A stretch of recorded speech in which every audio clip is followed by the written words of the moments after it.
പിതാവിനും പുത്രനും പരിശുദ്ധ റൂഹായ്ക്കും സ്തുതി. ആദ്യം മുതൽ നമ്മുടെ മേൽ തൻ്റെ കരുണയും മനോഗുണവും എന്നേക്കും ഉണ്ടായിരിക്കട്ടെ. ആമീൻ. ദൈവതിരുനാമത്തിന് മഹത്വമുണ്ടാകട്ടെ. സാന്ത്വനമെന്ന ശുശ്രൂഷയിലൂടെ വീണ്ടും ഒരു പ്രാവശ്യം കൂടി ദൈവവചനം പ്രഘോഷിക്കുവാൻ ആയുസ്സും ആരോഗ്യവും തന്ന ദൈവത്തെ മുന്നമേ സ്തുതിക്കുന്നു. എല്ലാ പ്രിയപ്പെട്ടവർക്കും കർത്താവായ യേശുക്രിസ്തുവിൻ്റെ ജയകരമായ നാമത്തിൽ എൻ്റെ സ്നേഹവന്ദനം ഏറ്റവും വിനയത്തോടു കൂടി മുന്നമേ അറിയിക്കുന്നു.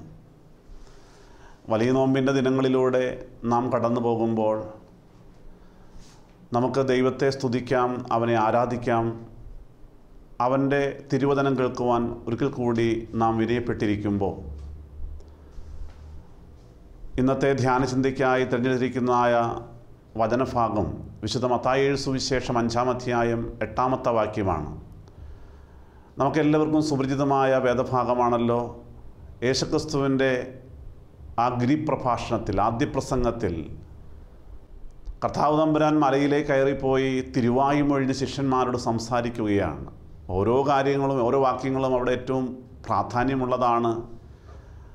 അതിൻ്റെ 8-ാം വാക്യം മാത്രം ഇന്ന് ധ്യാനിക്കുവാൻ ആഗ്രഹിക്കുമ്പോൾ കർത്താവ് തമ്പുരാൻ അരുളി ചെയ്തു, ഹൃദയശുദ്ധിയുള്ളവർ ഭാഗ്യവാന്മാർ, അവർ ദൈവത്തെ കാണുമെന്ന്. അനുഗ്രഹിക്കപ്പെട്ട ദൈവജനമേ, വലിയ നോമ്പിൻ്റെ ദിനങ്ങളിലൂടെ നാം കടന്നു പോകുമ്പോൾ പ്രാർത്ഥന, നോമ്പ്, ഉപവാസം, ആരാധന, വിശുദ്ധ കുമ്പസാരം, ഈ ശുശ്രൂഷകളിലെല്ലാം നാം കടന്നു പോകുമ്പോൾ വാസ്തവത്തിൽ ദൈവം തമ്പുരാൻ നമ്മെക്കുറിച്ച് ആഗ്രഹിക്കുന്നത് നമ്മുടെ ഹൃദയങ്ങളെ കൂടി ഒന്ന് കഴുകി വെടിപ്പാക്കുവാനായിട്ടാണ്. വലിയ നോമ്പിൻ്റെ 3-ാം മണി നേരത്തെ പ്രാർത്ഥനയിൽ ഇങ്ങനെയാണ് പ്രാർത്ഥിക്കുവാൻ പിതാക്കന്മാർ നമ്മെ പഠിപ്പിച്ചിരിക്കുന്നത്. പാപികളെ, അവസാനമില്ലാത്ത അഗ്നിനരകത്തെ ഓർത്ത് ഭയപ്പെടുവിൻ. അന്യായത്തിൽ നിന്ന് നിങ്ങളുടെ ഹൃദയങ്ങളെ വെടിപ്പാക്കുവിൻ. കണ്ണുനീരുകളാൽ നിങ്ങളുടെ പാപക്കറകളെ കഴുകുവിൻ. സ്വർഗീയ രാജാവിനെ അനുകൂലപ്പെടുത്തുവിൻ. അവൻ അവസാന നാളിൽ നിങ്ങൾക്ക് നിത്യാനന്ദത്തെ തരും. അവൻ എന്നേക്കും സ്തുതി യോഗ്യമാകുന്നു. ബാർക്കുമോ. അന്യായത്തിൽ നിന്ന് നിങ്ങളുടെ ഹൃദയങ്ങളെ വെടിപ്പാക്കുവിൻ. ഈ നാളുകളിൽ നാം ചിന്തിക്കേണ്ട ഏറ്റവും പ്രധാനപ്പെട്ട കാര്യം അതുതന്നെയാണ്. നമ്മുടെ ഹൃദയങ്ങളെ കൂടി നാം വെടിപ്പാക്കേണ്ടതുണ്ട്. ദൈവത്തിൻ്റെ വലിയ കൃപയാൽ ദൈവത്തിൻ്റെ വചനം കേട്ട് നാം മുന്നോട്ട് പോകുമ്പോൾ പുറമേയുള്ള പല പ്രകടമായ പാപങ്ങളോടും വിട പറയുവാൻ നമുക്കായി. ദൈവത്തിൻ്റെ കൃപയാണ്. മദ്യപാനവും മറ്റ് ദുശ്ശീലങ്ങളുമെല്ലാം മാറ്റിയ അനേകർ എന്നെ കേട്ടുകൊണ്ടിരിക്കുന്നുണ്ടല്ലോ. എല്ലാം ദൈവത്തിൻ്റെ കൃപയാണെന്ന് വിശ്വസിച്ച് മനസ്സിലാക്കി നമുക്ക് ദൈവത്തെ സ്തോത്രം ചെയ്യാം. അതോടൊപ്പം തന്നെ നമ്മുടെ ഹൃദയങ്ങളെ കൂടി കഴുകുവാനായിട്ട് നമുക്ക് സാധിച്ചിട്ടുണ്ടോ? അതാണ് ഇന്ന് ഈ ശുശ്രൂഷയിലൂടെ ധ്യാനിക്കുവാൻ ദൈവത്തിൻ്റെ പരിശുദ്ധാത്മാവ് ആവശ്യപ്പെടുന്നത്. യിരെമ്യാ പ്രവാചകൻ്റെ പുസ്തകം 17-ാം അധ്യായം 9-10 വചനങ്ങളിലൂടെ ദൈവത്തിൻ്റെ വചനം നമ്മോട് സംസാരിക്കുന്നു. യിരെമ്യാ പ്രവാചകൻ്റെ പുസ്തകം 17-ാം അധ്യായം 9-10 തിരുവചനങ്ങൾ. ഹൃദയം എല്ലാറ്റിനേക്കാളും കപടവും വിഷമവും ഉള്ളത്, അത് ആരാഞ്ഞറിയുന്നവൻ ആർ? യഹോവയായി ഞാൻ ഹൃദയത്തെ ശോധന ചെയ്ത് അന്തരംഗങ്ങളെ പരീക്ഷിച്ച് ഓരോരുത്തന് അവനവൻ്റെ നടപ്പിനും പ്രവൃത്തിയുടെ ഫലത്തിനും തക്കവണ്ണം കൊടുക്കുന്നു. ദൈവത്തിൻ്റെ വചനം വളരെ വ്യക്തമായും ശക്തമായും നമ്മളോട് പറയുകയാണ്, ഹൃദയം എല്ലാത്തിനേക്കാളും കപടവും വിഷമവുമുള്ളത്, അത് ആരാഞ്ഞറിയുന്നവൻ ആർ? നമ്മുടെ ഹൃദയത്തിൻ്റെ അവസ്ഥയുണ്ട് എന്ന് ദൈവത്തിനും നമുക്ക് മാത്രമേ അറിയുവാനായിട്ട് സാധിക്കുന്നുള്ളൂ. ഭർത്താവിൻ്റെ ഹൃദയത്തിൻ്റെ വികാരങ്ങളും വിചാരങ്ങളും എന്താണ് ഭാര്യ അറിയുന്നില്ല, അതുപോലെ തിരിച്ചും. അപ്പൻ്റെ അമ്മയുടെ ഹൃദയവികാരങ്ങൾ എന്ത് എന്ന് മക്കളറിയുന്നില്ല, മറ്റാർക്കും അറിയുവാൻ സാധിക്കുന്നില്ല. കാരണം നമ്മുടെ ഹൃദയം കപടവും വിഷമമുള്ളതായി മാറിയിരിക്കുകയാണ്. എന്നാൽ ഇതെല്ലാം അറിയുന്ന ഒരു ദൈവമുണ്ട്. അതാണ് ആ വചനം പറയുന്നത്.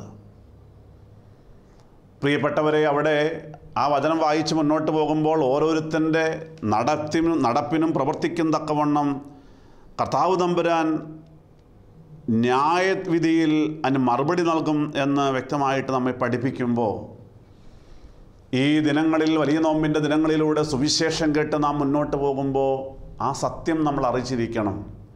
പുറമേയുള്ള എല്ലാ പാപങ്ങളോടും വിട പറഞ്ഞാലും ഹൃദയത്തെ ശുദ്ധീകരിക്കുവാനായിട്ട് സാധിച്ചിട്ടില്ല എങ്കിൽ ആ ന്യായവിധി നാളിൽ കണക്ക് ബോധിപ്പിക്കേണ്ടി വരുമ്പോൾ നാം ലജ്ജിച്ച് തലതാഴ്ത്തുവാൻ ഇടയായാൽ അത് ഏറ്റവും സങ്കടകരമായി മാറുമല്ലോ.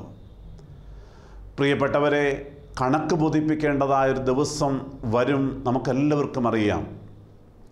പരിശുദ്ധ യാക്കോബായ സുറിയാനി സഭയുടെ മരണാനന്തര ശുശ്രൂഷയിൽ ഓരോ ഭാഗങ്ങളും ഏറ്റവും മനോഹരമാണ്. ആ ശുശ്രൂഷയിൽ ഓരോ ക്രമങ്ങളിലും പ്രമേയോസതകൾ വായിക്കുമ്പോഴും പ്രാർത്ഥനകൾ ചൊല്ലുമ്പോഴും ഗീതഭാഗങ്ങളെല്ലാം പാടുമ്പോഴും വിശുദ്ധ ഏവങ്കേലിയൻ വായിക്കുമ്പോഴും എല്ലാം വളരെ അർത്ഥസമ്പുഷ്ടമായ കാര്യങ്ങൾ അവരുടെ പിതാക്കന്മാർ രേഖപ്പെടുത്തി വെച്ചിട്ടുണ്ട്. അവിടെ ഒരു മനോഹരമായ ഗീതഭാഗമുണ്ട്. പോകും നീ നൽകാൻ എൻ്റെ കണക്കെല്ലാം സർവരഹസ്യവിധീശന്തൻ തിരുസന്നിധിയിൽ. ഞാൻ പോകുകയാണ്. എന്തിനു വേണ്ടിയാണ് പോകുന്നത്? എൻ്റെ കണക്ക് ബോധിപ്പിക്കുവാനായിട്ട് ഞാൻ പോകുകയാണ്. ഇനി ആരുടെ ഇടയ്ക്കിലൊക്കെയാണ് പോകുന്നത്? സർവ്വരഹസ്യങ്ങളും അറിയാവുന്നവനായ, എൻ്റെ ജീവിതത്തിലെ ഓരോ ചെറുതും വലുതുമായ ഓരോ കാര്യങ്ങളും, എൻ്റെ ഹൃദയത്തിലെ നിരൂപണങ്ങൾ പോലും അറിയാവുന്നവനായ എൻ്റെ ദൈവത്തിൻ്റെ തിരുസന്നിധിയിലേക്കാണ് ഞാൻ കടന്നു പോകുന്നത്.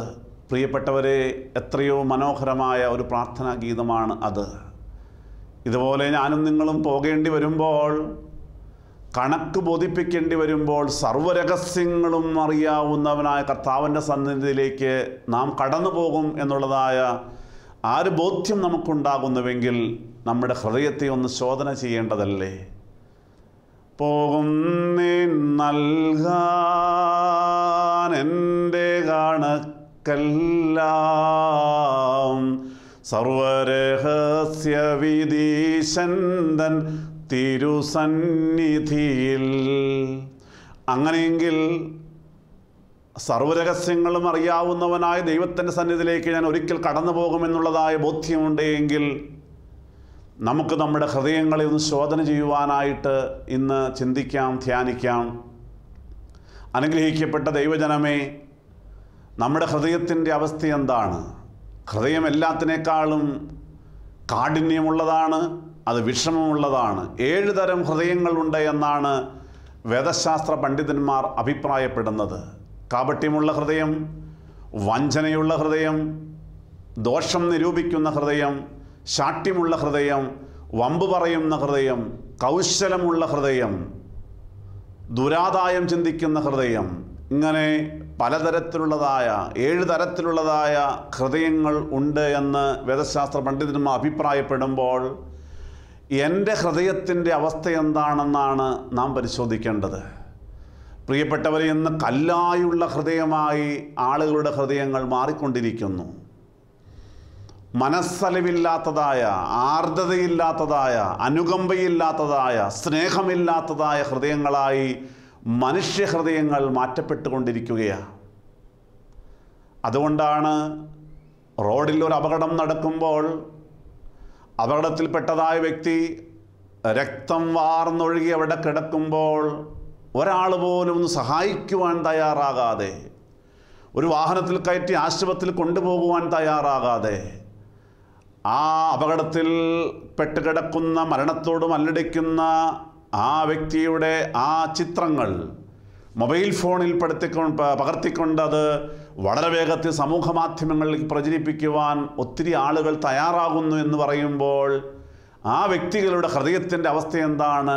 കാഠിന്യമുള്ള ഹൃദയമല്ലേ? കല്ലായുള്ള ഹൃദയമല്ലേ? ദൈവജനമേ, ഇന്ന് പല വാർത്തകളും കേൾക്കുമ്പോൾ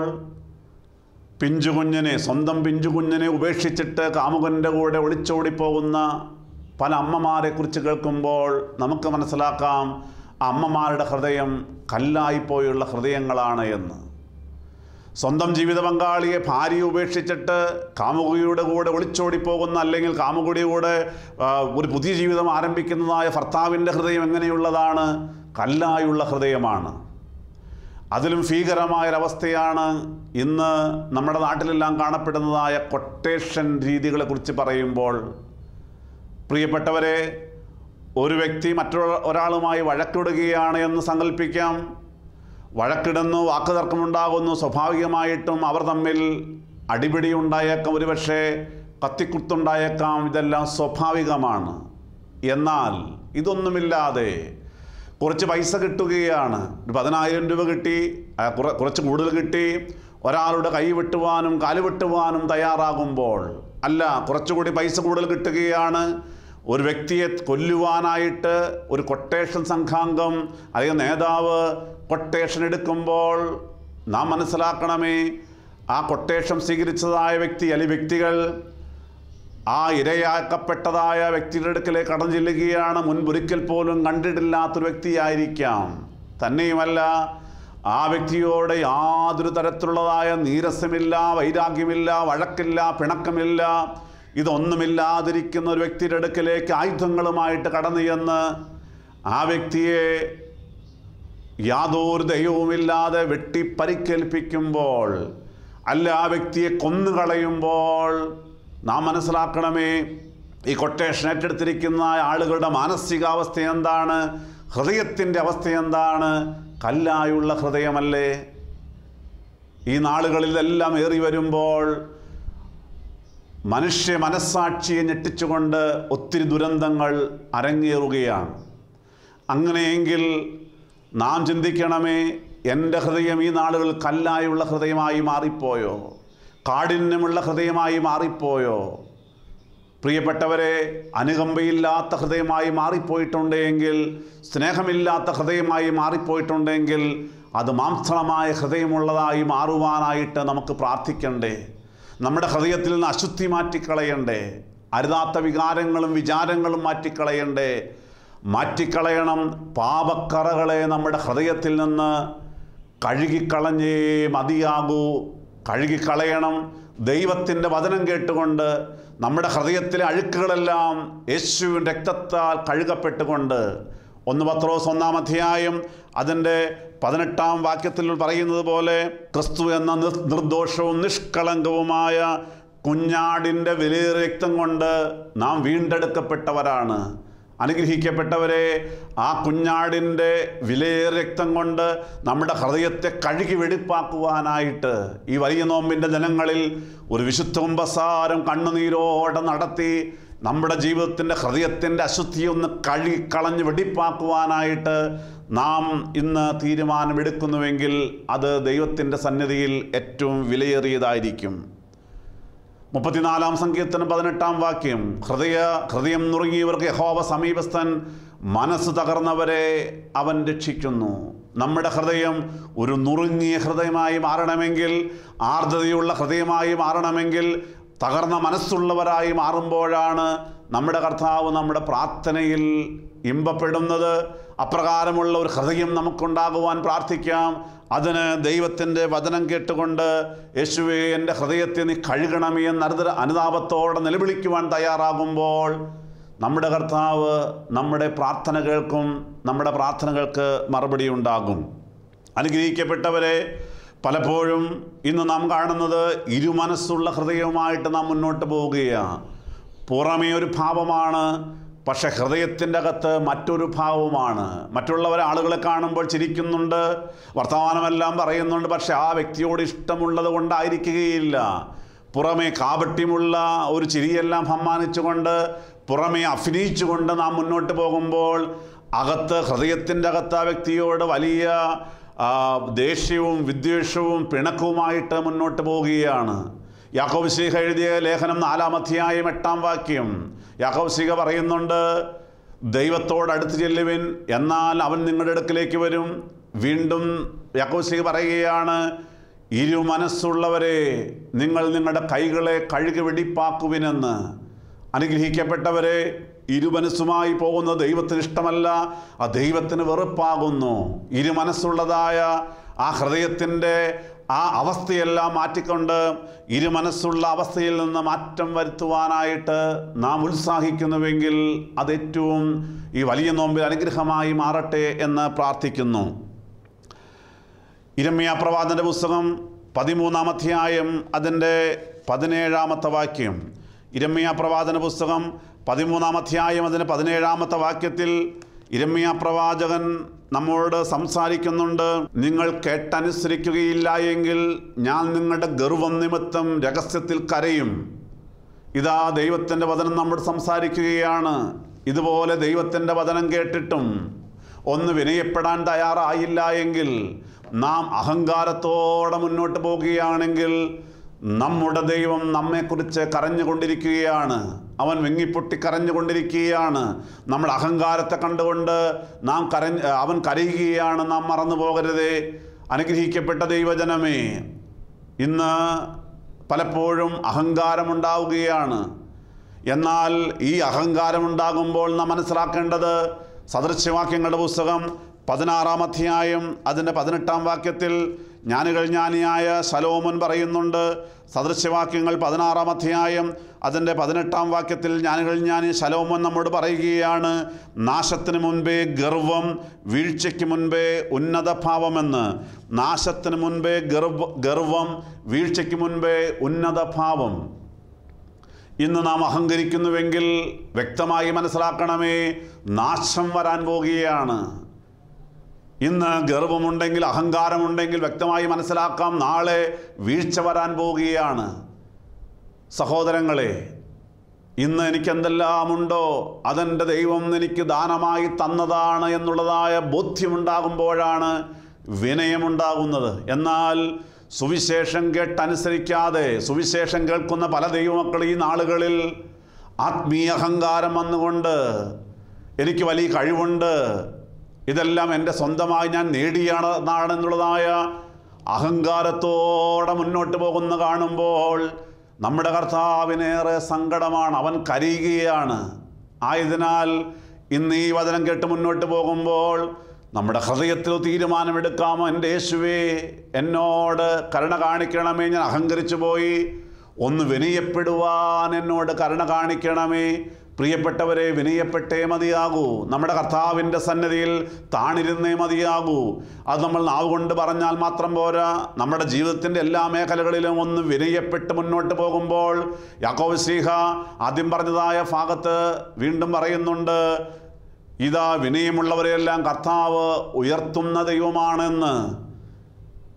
സഹോദരങ്ങളെ, തന്നെത്താൻ നാം താഴ്ത്തുമ്പോഴാണ് നമ്മുടെ കർത്താവ് നമ്മെ ഉയർത്തുന്നത്. നാം തന്നെത്താൻ ഉയർത്തിയാൽ നമ്മുടെ കർത്താവ് നമ്മെ താഴെയാക്കും. മറന്നു പോകരുതേ. ആയതിനാൽ ഇന്ന് ഈ വചനം കേട്ട് മുന്നോട്ട് പോകുമ്പോൾ വിനയപ്പെടുവാൻ നമുക്ക് തയ്യാറാകാം. നമ്മുടെ ഹൃദയത്തിൽ വിനയമുണ്ടാകട്ടെ. പ്രിയപ്പെട്ടവരെ, തന്നെയുമല്ല, ഇന്ന് എനിക്ക് യാതൊരു കുറവുമില്ല എന്ന് നമുക്ക് ആർക്കും പറയുവാനായിട്ട് സാധിക്കുകയില്ല. നമ്മുടെ ഹൃദയത്തിൽ പലപ്പോഴും ഒരുപക്ഷെ സ്വകാര്യമായിട്ടെങ്കിൽ പോലും നാം ചിന്തിച്ചു പോകാറുണ്ട്, എനിക്ക് യാതൊരു കുറവുമില്ല എന്ന്. ഒരുപക്ഷെ സുവിശേഷം പ്രസംഗിക്കുന്നവരും സുവിശേഷം കേൾക്കുന്നവരും കൂട്ടായ്മ ആചരിക്കുന്നവരുമെല്ലാം, സുവിശേഷ യോഗത്തിൽ നിരന്തരമായി കടന്നു പോകുന്നവരെല്ലാം ചിന്തിക്കുന്ന കാര്യമാണ്, ഞാൻ സുവിശേഷം കേട്ട് ഒത്തിരി പാപ സ്വഭാവങ്ങളോട് വിട പറഞ്ഞതാണല്ലോ, ഇപ്പോൾ ഞാൻ പെർഫെക്റ്റാണ്, ഞാൻ ഓൾ റൈറ്റാണ്, ഓക്കെയാണ് എന്നുള്ളതായ ഒരു ചിന്തയോടെ മുന്നോട്ട് പോകുമ്പോൾ അത് പിശാച് തരുന്ന ചിന്തയാണ്. നാം മറന്നു പോകരുതേ. ഒരിക്കലും ഞാൻ തെറ്റൊന്നും ചെയ്യുന്നില്ല എന്നുള്ളതായ ആ ഒരു ബോധ്യത്തിൽ കടന്നു വരാതെ, യേശുവേ, എന്തെങ്കിലും ഒരു കുറവുകൾ ഉണ്ടോ എന്ന് നാം തിരുവചനം കേൾക്കുമ്പോൾ പരിശോധിക്കുവാൻ തയ്യാറാകണം. അപ്പോസ്തലനായ പൗലോസ് ശ്ലീഹ 1 കൊരിന്ത്യർ ലേഖനം 4-ാം അധ്യായം അതിൻ്റെ 4-5 തിരുവചനങ്ങളിലൂടെ നമ്മോട് സംസാരിക്കുന്നുണ്ട്. 1 കൊരിന്ത്യർ ലേഖനം 4-ാം അധ്യായം 4-5 തിരുവചനങ്ങൾ, എനിക്ക് യാതൊരു കുറ്റത്തെക്കുറിച്ചും ബോധമില്ലെങ്കിലും അതിനാൽ ഞാൻ നീതിമാനെന്ന് വരികയില്ല, എന്നെ വിധിക്കുന്നത് കർത്താവാകുന്നു. പൗലോസ് പറയുകയാണ്, എനിക്ക് യാതൊരു കുറ്റത്തെക്കുറിച്ചും ബോധമില്ലെങ്കിലും അതിനാൽ ഞാൻ നീതിമാനെന്ന് വരികയില്ല. കാരണം എന്താണ്? എന്നെ വിധിക്കുന്നത് എൻ്റെ കർത്താവാകുന്നു. ആകയാൽ കർത്താവ് വരുവോളം സമയത്തിന് മുൻപേ ഒന്നും വിധിക്കരുത്. അവൻ ഇരുട്ടിൽ മറഞ്ഞിരിക്കുന്നത് വെളിച്ചത്താക്കി ഹൃദയങ്ങളുടെ ആലോചനകളെ വെളിപ്പെടുത്തും. അന്ന് ഓരോരുത്തന് ദൈവത്തിൽ നിന്ന് പുകഴ്ചയുണ്ടാകും. ഞാൻ തെറ്റൊന്നും ചെയ്യുന്നില്ല എന്ന് സ്വയം തീരുമാനിക്കേണ്ട. എന്നെ വിധിക്കുന്ന കർത്താവാകുന്നു എന്ന് മനസ്സിലാക്കണമേ. വീണ്ടും മനസ്സിലാക്കണമേ, ഇനിയും നമ്മുടെ ഹൃദയത്തിൽ എന്തൊക്കെയോ ചില പാപങ്ങൾ, ആദ്യം പറഞ്ഞതുപോലെ കല്ലായുള്ള ഹൃദയവുമായി, കാപട്യമുള്ള ഹൃദയവുമായി, വഞ്ചനയുള്ള ഹൃദയവുമായി, ഇരുമനസ്സുള്ള ഹൃദയവുമായിട്ട് മുന്നോട്ട് പോകുകയാണ് എങ്കിൽ ഇന്ന് ഹൃദയത്തിലുള്ളതായ നാം ഒളിച്ചു വച്ചിരിക്കുന്നതായ എല്ലാത്തിനെയും അന്ന് വെളിച്ചത്തിൽ കൊണ്ടുവരുന്നവനാണ് നമ്മുടെ കർത്താവ്. അതുകൊണ്ട് എൻ്റെ പ്രിയപ്പെട്ട സഹോദരങ്ങളെ, നമ്മുടെ ഹൃദയങ്ങളെ കഴുകി വെടിപ്പാക്കുവാനായിട്ട് നമുക്ക് തീരുമാനമെടുക്കാം. ദൈവതിരുനാമത്തിന് മഹത്വമുണ്ടാകട്ടെ. ഈ ദൈവത്തെ നമ്മുടെ ഹൃദയത്തിലേക്ക് സ്വീകരിക്കുവാൻ നമുക്ക് തയ്യാറാകാം. അങ്ങനെ യേശുവിനെ നമ്മുടെ ഹൃദയത്തിലേക്ക് സ്വീകരിക്കുവാൻ തയ്യാറാകുന്നുവെങ്കിൽ, നമ്മുടെ കർത്താവ് ആദ്യം പറഞ്ഞുവല്ലോ യിരെമ്യാ പ്രവാചകനിലൂടെ, നമ്മുടെ ഗർവം കണ്ടുകൊണ്ട് കർത്താവ് കരയുകയാണ് എന്ന്. പ്രിയപ്പെട്ടവരെ, യേശുതമ്പുരാൻ എപ്പോഴും ആഗ്രഹിക്കുന്നത് നമ്മുടെ ഹൃദയത്തിൻ്റെ ഉള്ളിലേക്ക് അവൻ വന്ന് വസിക്കുവാനായിട്ട് അവൻ ആഗ്രഹിക്കുകയാണ്. നമ്മുടെ ഹൃദയത്തിൻ്റെ ഉള്ളിൽ വസിക്കുവാൻ, വാഴുവാൻ അവൻ ആഗ്രഹിക്കുകയാണ്. യേശു നമ്മുടെ ഹൃദയത്തിൽ വന്ന് വസിക്കുമ്പോഴാണ് നമ്മുടെ ജീവിതം, ക്രിസ്തീയ ജീവിതം അനുഗ്രഹിക്കപ്പെട്ട ജീവിതമായിട്ട് മുന്നോട്ട് പോവുകയുള്ളൂ.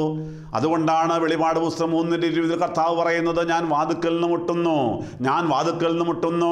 ആരെങ്കിലും എൻ്റെ ശബ്ദം കേട്ട് വാതിൽ തുറന്നാൽ ഞാൻ അവനോടും അവൻ എന്നോടും കൂടെ അത്താഴം കഴിക്കും. പ്രിയ ദൈവജനമേ, ഇതാ കർത്താവ് തമ്പുരാൻ നമ്മുടെ ഹൃദയത്തിൻ്റെ വാതിൽ എപ്പോഴും മുട്ടിക്കൊണ്ടിരിക്കുകയാണ്. മോനെ, മോളെ, നിന്റെ ഹൃദയത്തിൻ്റെ വാതിൽ എനിക്ക് വേണ്ടി തുറന്നു തരാമോ?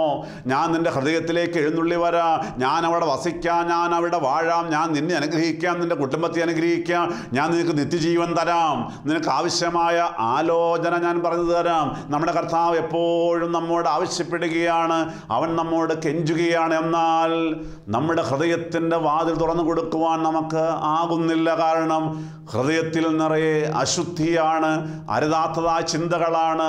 ദൈവജനമേ, 1 പത്രോസ് 1:16, ഞാൻ വിശുദ്ധനാകിയാൽ നിങ്ങളും വിശുദ്ധരായിപ്പിൻ. യേശുക്രിസ്തു വ്യക്തമായിട്ട് നമ്മോട് പറയുകയാണ്. 1 പത്രോസ് 1:16 പറയുകയാണ്, ഞാൻ വിശുദ്ധനായിരിക്കുകയാൽ നിങ്ങളും വിശുദ്ധനായിരിപ്പിനെന്ന്. ദൈവജനമേ, കർത്താവ് വിശുദ്ധനായതുകൊണ്ട് അവൻ വിശുദ്ധിയുള്ളിടത്തേ വസിക്കുകയുള്ളൂ. നമ്മുടെ ഹൃദയം വിശുദ്ധിയുള്ളതല്ല എങ്കിൽ നമ്മുടെ കർത്താവിന് അവിടെ വസിക്കുവാനായിട്ട് സാധിക്കുകയില്ല. 1 പത്രോസ് 3:14 പത്രോസ് നമ്മോട് പറയുന്നുണ്ട്. 1 പത്രോസ് 3:14 പത്രോസ് നമ്മോട് പറയുകയാണ്, എന്നാൽ നിങ്ങളുടെ ഹൃദയത്തിൽ കർത്താവിനെ ദൈവമായിട്ട് വിശുദ്ധീകരിപ്പനെന്ന്, അവനെ പൂജിക്കണം, അവനെ ആരാധിക്കണം. നമ്മുടെ ഹൃദയത്തിൽ യേശുവിനെ ആരാധിപ്പാനായിട്ട് നാം തീരുമാനമെടുക്കണം. അവനെ നമ്മുടെ ഹൃദയത്തിൽ ആരാധിക്കുവാൻ തീരുമാനമെടുക്കണമെങ്കിൽ നമ്മുടെ ഹൃദയം വിശുദ്ധിയുള്ളതായി മാറണം. നമ്മുടെ ഹൃദയം വിശുദ്ധിയുള്ളതായി മാറണമെങ്കിൽ ദൈവത്തിൻ്റെ തിരുവചനം കേട്ട് അത് കേട്ടനുസരിക്കുന്നവരായി നാം മാറണം.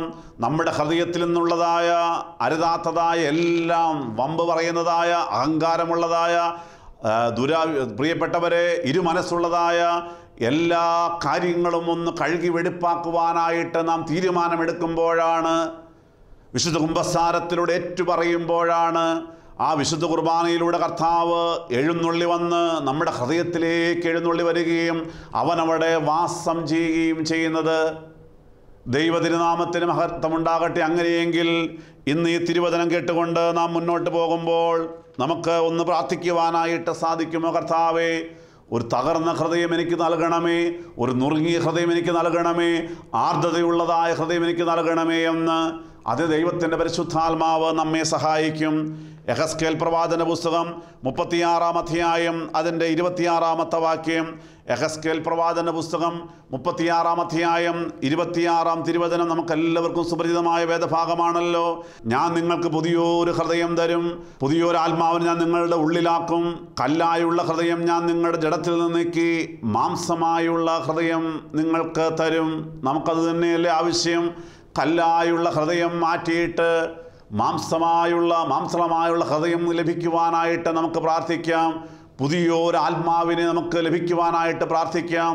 പരിശുദ്ധ മാമോദീസായിലൂടെ പരിശുദ്ധാത്മാവ് ലഭിച്ചവരായ ഞാനും നിങ്ങളുമെല്ലാം പാപം ചെയ്ത് മുന്നോട്ട് പോയപ്പോൾ, ആത്മാവിനെ നിർവീര്യമാക്കിയപ്പോൾ, അരുതാത്തതായ പലതരത്തിലുള്ളതായ ചിന്തകളും ബുദ്ധിമുട്ടുകളുമായിട്ട് നാം മുന്നോട്ട് പോകുമ്പോൾ, നമ്മുടെ ഹൃദയമെന്ന് പലതരത്തിൽ മാലിന്യപ്പെട്ടിരിക്കുമ്പോൾ, പ്രിയ സഹോദരങ്ങളെ, നമുക്ക് ഈ നോമ്പിന് സമയത്തിലൂടെ നമുക്ക് നമ്മുടെ ഹൃദയത്തെ ഒന്ന് കഴുകുവാൻ തീരുമാനമെടുക്കാം. ആ പുതിയ ആത്മാവിനെ സ്വീകരിക്കുവാനായിട്ട്, ആർദ്രതയുള്ളതായ ആത്മാവിനെ സ്വീകരിക്കുവാനായിട്ട് നമുക്ക് തീരുമാനമെടുക്കാം. അങ്ങനെ തീരുമാനമെടുക്കുമ്പോഴാണ് 51-ാം സങ്കീർത്തനം അതിൻ്റെ 10-ാം വാക്യവും 12-ാം വാക്യത്തിൽ ദാവീദ് നിലവിളിക്കുന്ന പോലെ നമുക്കും നിലവിളിക്കുവാൻ സാധിക്കുകയുള്ളൂ. 51-ാം സങ്കീർത്തനം 10-ാം വാക്യം: ദൈവമേ, നിർമ്മലമായ ഒരു ഹൃദയം എന്നിൽ സൃഷ്ടിച്ച് സ്ഥിരമായൊരു ആത്മാവിനെ എന്നിൽ പുതുതാക്കണമേ. പ്രിയപ്പെട്ടവരെ, നിർമ്മലമായ ഒരു ഹൃദയം നമുക്കുണ്ടാകും. നിർമ്മലമായ ഹൃദയത്തിലാണ് യേശു വസിക്കുകയുള്ളൂ. ആ ദൈവത്തിൻ്റെ ആത്മാവ് പരിവർത്തിക്കട്ടെ. ഇന്ന് ഈ ശുശ്രൂഷയിലൂടെ നമുക്ക് കർത്താവിനോട് പ്രാർത്ഥിക്കാം, ദൈവമേ, ഒരു പുതിയ ആത്മാവിന് നൽകണമേ, നിർമ്മലമായ ഹൃദയം എനിക്ക് നൽകണമേ. ദൈവമേ, നിർമ്മലമായൊരു ഹൃദയം എന്നെ സൃഷ്ടിച്ചു, സ്ഥിരമായൊരു ആത്മാവിനെ എന്നിൽ പുതുതാക്കണമേ. വീണ്ടും 12-ാം വാക്യത്തിൽ ദാവീദ് പ്രാർത്ഥിക്കുകയാണ്, നിന്റെ രക്ഷയുടെ സന്തോഷം എനിക്ക് തിരികെ നൽകണമേ, മനസ്സൊരുക്കമുള്ള ആത്മാവിനാൽ എന്നെ താങ്ങണമേ എന്ന്. പ്രിയപ്പെട്ടവരെ, നമുക്ക് പ്രാർത്ഥിക്കാം, ഒരു പുതിയ ആത്മാവിനെ, മനസ്സൊരുക്കമുള്ള ആത്മാവിനെ താങ്ങണമേ, ആ രക്ഷയുടെ സന്തോഷം എനിക്ക് തിരികെ നൽകണമേ എന്ന് പ്രാർത്ഥിക്കാം. ദൈവ തിരുനാമത്തിന് മഹത്വമുണ്ടാകട്ടെ. അനുഗ്രഹിക്കപ്പെട്ട ദൈവജനമേ, ഇന്ന് ഈ ശുശ്രൂഷയിലൂടെ നാം മുന്നോട്ട് പോകുമ്പോൾ നമുക്ക് നമ്മുടെ ഹൃദയത്തെ ഒന്ന് മാറ്റുവാനായിട്ട്, ഒന്ന് കഴുകുവാനായിട്ട് നമുക്ക് തീരുമാനമെടുക്കാം. നമ്മുടെ പിതാക്കന്മാർ ക്രമീകരിച്ചിരിക്കുന്നു. ഇതാ വലിയ നോമ്പിലെ 3-ാം മണി നേരത്തെ പ്രാർത്ഥനയുടെ ബോവൂസ പ്രാർത്ഥന ഇങ്ങനെയാണ് പിതാക്കന്മാർ പ്രാർത്ഥിക്കുവാനായിട്ട് നമ്മെ പഠിപ്പിച്ചിരിക്കുന്നത്. ലോകാവസാനവും പ്രതികാരത്തിൻ്റെ നാളും അടുത്തിരിക്കുന്നതിനാൽ കർത്താവേ, നിന്റെ എതിരേൽപ്പിന് ദീപങ്ങളെ തെളിയിച്ചുകൊണ്ട് ഒരുങ്ങിയിരിപ്പാൻ ഉണർവുള്ള ഹൃദയം ഞങ്ങൾക്ക് നൽകണമേ. ഉണർവുള്ള ഹൃദയത്തിന് വേണ്ടി നമുക്ക് പ്രാർത്ഥിക്കാം. വീണ്ടും പിതാക്കൾ പ്രാർത്ഥിക്കുകയാണ്, ആദാവിൻ്റെ മക്കളെല്ലാവരും ഉയർത്തെഴുന്നേൽക്കുകയും ദുഷ്ടന്മാരും നല്ലവരും തമ്മിൽ വേർതിരിക്കപ്പെടുകയും ചെയ്യുന്ന സമയത്ത് കർത്താവേ, ഞങ്ങൾ നിൻ്റെ വലതുഭാഗത്ത് നിന്നുകൊണ്ട് ഇടവിടാതെ നിനക്ക് സ്തുതി പാടുവാൻ ഞങ്ങൾ യോഗ്യരായി തീരുമാറാകണമേ. പ്രിയപ്പെട്ടവരെ, ഉണർവുള്ള ഹൃദയം ലഭിക്കുവാൻ നമുക്ക് പ്രാർത്ഥിക്കാം. അനുതാപമുള്ള ഹൃദയം ലഭിക്കുവാൻ പ്രാർത്ഥിക്കാം. ഒരു പുതിയ ആത്മാവിനെ സ്വീകരിക്കുവാൻ നമുക്ക് തയ്യാറാകാം. നമുക്ക് അതുകൊണ്ട് ഒരു നിമിഷം കണ്ണുകളടയ്ക്കാം. ഹൃദയശുദ്ധിയുള്ള ഭാഗ്യവാന്മാർ, അവർ ദൈവത്തെ കാണും. നമുക്ക് ഒരു നിമിഷം കൂടി പ്രാർത്ഥിക്കാം. കരുണയുള്ള ദൈവമേ, സ്വർഗസ്ഥ പിതാവേ, ഇന്ന് ഞങ്ങളെ കേൾപ്പിച്ച വചനങ്ങൾക്കായി സ്തോത്രം. ഹൃദയശുദ്ധിയുള്ളവർ ഭാഗ്യവാന്മാർ, അവർ ദൈവത്തെ കാണും. യേശുവേ, നീ തിരുവായി മൊഴിഞ്ഞതാണല്ലോ. ഇന്ന് നിൻ്റെ തിരുവചനം ഞങ്ങൾ ധ്യാനിച്ചപ്പോൾ ഞങ്ങൾക്ക് മനസ്സിലായി, ഞങ്ങളുടെ ഹൃദയം കല്ലായുള്ള ഹൃദയമായിരുന്നു, വമ്പ് പറയുന്ന ഹൃദയമായിരുന്നു, വക്രത ചിന്തിക്കുന്ന ഹൃദയമായിരുന്നു, ഇരുമനസ്സുള്ള ഹൃദയമായിരുന്നു, ശാഠ്യമുള്ള ഹൃദയമായിരുന്നു. യേശുവേ, ഇന്ന് വചനം കേട്ടു ഞങ്ങൾ തീരുമാനമെടുക്കുന്നു, നിൻ്റെ രക്തത്താൽ ഞങ്ങളെ കഴുകണം, ഞങ്ങളുടെ ഹൃദയങ്ങളെ കഴുകണമേ, പുതിയ ആത്മാവിന് നൽകണമേ, മനസ്സൊരുക്കുള്ള ആത്മാവ് ഞങ്ങളെ പുതുതാക്കണമേ, തകർന്ന് നുറുങ്ങിയ ഹൃദയം ഞങ്ങൾക്ക് നൽകണമേ, ആർദ്രതയുള്ള ഹൃദയം നൽകണമേ. യേശുവേ, വലിയ നോമ്പിൻ്റെ നാളുകളുടെ മുന്നോട്ട് പോകുമ്പോൾ ഞങ്ങളുടെ ഹൃദയത്തെ കഴുകി വെടിപ്പാക്കുവാൻ, ഒരു സത്യകുംഭസാരം നടത്തുവാൻ, കണ്ണുനീരോടെ ഏറ്റുപറഞ്ഞ് ഉപേക്ഷിക്കുവാൻ ഞങ്ങളോട് കരുണ കാണിക്കണമേ. വചനം കേട്ട് എല്ലാവരെയും അനുഗ്രഹിക്കുമാറാകണമേ, എല്ലാ നന്മകളാൽ നിറയ്ക്കുമാറാകണമേ. സകലവും യേശുവിൻ നാമത്തിൽ ചോദിക്കും പിതാവാം ദൈവമേ, ഞങ്ങളുടെ പ്രാർത്ഥന കേട്ട് ഉത്തരമളി ചെയ്യുമാറാകണമേ. ആമീൻ. ഹല്ലേലൂയ.